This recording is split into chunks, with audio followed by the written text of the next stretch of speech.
Ok, empezamos.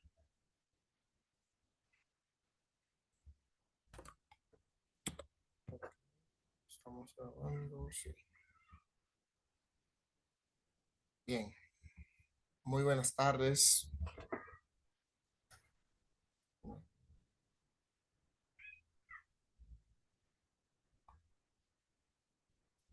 Muy buenas tardes, mi nombre es Elian Pérez Nivar, estudiante de la clase de aire acondicionados de la Universidad Tutesa. El día de hoy vengo a realizar lo que es una exposición para la clase de taller en la cual estaremos hablando sobre los principios elementales de la refrigeración.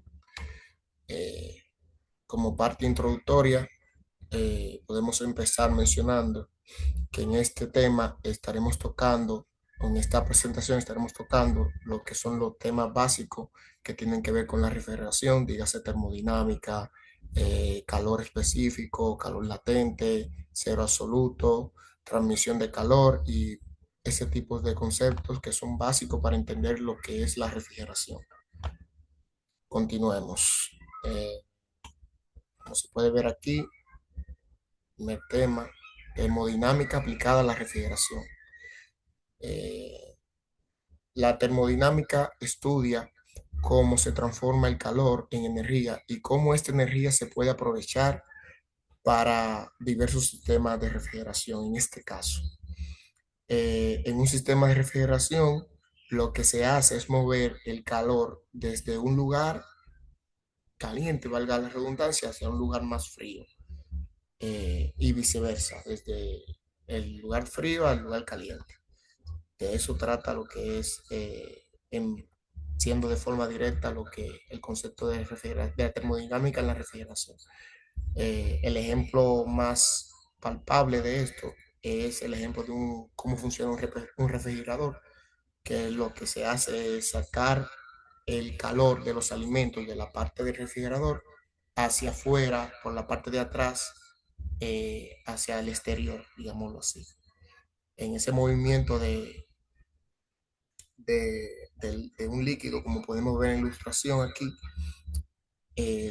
a la hora de comprimir este líquido o este gas que circula a través de los ductos de refrigeración o de un sistema cerrado, cuando comprimimos el elemento, el líquido, el gas, este al estar comprimido, el movimiento de las moléculas se intensifica. Por eso que un gas comprimido es mucho más caliente que un gas que tenga mucho más espacio para moverse. Entonces, mientras más comprimido está el gas, más posibilidades hay de que las moléculas choquen una con otra, lo que provoca mayor vibración entre ellas y mayor movimiento. Cabe destacar que como fundamento de la termodinámica sabemos que el calor es la cantidad de movimiento o vibración o qué tanto se mueven las moléculas dentro de un área, digámoslo así. Entonces, a una menor, a comprimir un gas, le estamos restringiendo lo que es su área de movimiento y por esto ella tiene más posibilidades de chocar entre sí y moverse de forma más rápida o más veces. Entonces, si seguimos recorrido de ilustración, cuando sale del compresor, lo que es el gas líquido, eh, sale al exterior, que es donde se refrigera con la temperatura ambiente, luego vuelve eh, al interior a través de lo que es una válvula de expansión, que es lo que ocasiona de que se enfríe el líquido, ya que cuando el líquido o el gas se expande, las moléculas que están de ese material tienen más espacio para moverse y lo que da menor probabilidad que se muevan menos, más probabilidad que se muevan menos, ya que tienen más espacio para chocar entre sí. Entonces, ese recorrido continúa. Es el mismo, pasa el mismo fenómeno que vemos con los spray en aerosol, como lo que son los desodorantes, que cuando lo rociamos, es un gas comprimido, obviamente, un líquido comprimido, cuando lo rociamos, que se evapora, podemos sentir cómo sale frío el contenido del mismo spray en aerosol, en este caso un desodorante. Siguiendo con el siguiente slide, aquí tenemos lo que son el calor y sus tipos. El calor es una forma de energía, como ya lo estamos hablando, que se transfiere entre cuerpos de distintas temperaturas y entre ellos existen tres tipos de calor. Está el calor específico, que es la energía necesaria para elevar la temperatura.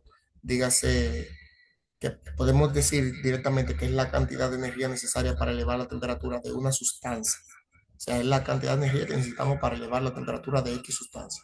Por ejemplo, que tarda, eh, el agua que tarda, que cuando la queremos calentar, que tarda en calentarse, más que el metal, por ejemplo, y así sucesivamente. El calor sensible, que podemos decir como calor sensible, que es cuando cambia la temperatura, pero no el estado del físico. Dígase, eh, cuando calentamos el agua de 20 a 60 grados, notamos que cambia la temperatura, pero el estado del agua no cambió, no llegó a evaporarse. También tenemos lo que es el calor latente. Calor latente provoca un cambio de estado sin variar la temperatura, como cuando el agua hierve y se convierte en vapor o cuando se congela formando hielo, o sea, cambiando a estado sólido. La diferencia notable entre el sensible y el latente es que uno se mantiene el estado y en el otro cambia el estado del elemento. El cero absoluto es la temperatura. Bueno, ya hablamos de lo que es el calor, que es el movimiento de las moléculas del elemento o de la sustancia. El cero absoluto es ese punto donde el movimiento de las moléculas de ese gas, elemento o líquido eh, es prácticamente cero. O sea, la temperatura más baja a la que se puede llegar, que esta va entre lo que es lo menos 273.15 grados Celsius o valga la redundancia, 0 grados Kelvin. La temperatura eh, del cero absoluto es esta. Entonces, también hablando un poco más, bueno, en la ilustración se ve donde dentro de la escala, donde se sitúa el cero absoluto. Medidas de calor. El calor se mide en calorías o en joules, como pueden ver en la tabla que se ilustra aquí. Una caloría es la unidad de energía necesaria para elevar 1 gramo de agua a 1 grado Celsius. Esa es la referencia que se hace directamente o con el líquido, en este caso el agua, que se usa como referencia en todos los cálculos que tiene que ver con termodinámica. En refrigeración usamos el Joule, que es la cantidad del sistema internacional. Por ejemplo, cuando el aire acondicionado enfría una habitación, lo que realmente hace es extraer una cierta cantidad de energía térmica hacia el exterior, como podemos ver aquí. Por ahí tenemos la equilibración, bueno, aquí entra en juego lo que mayormente escuchamos cuando vamos a comprar un aire acondicionado, que vemos su capacidad, que ahí es diferente, como son 12.000 BTU, 18.000 BTU. Es simplemente haciendo la, la especificación de las calorías que puede manejar. La transmisión de calor. Bueno, se tapó un poco aquí con la imagen, la ilustración.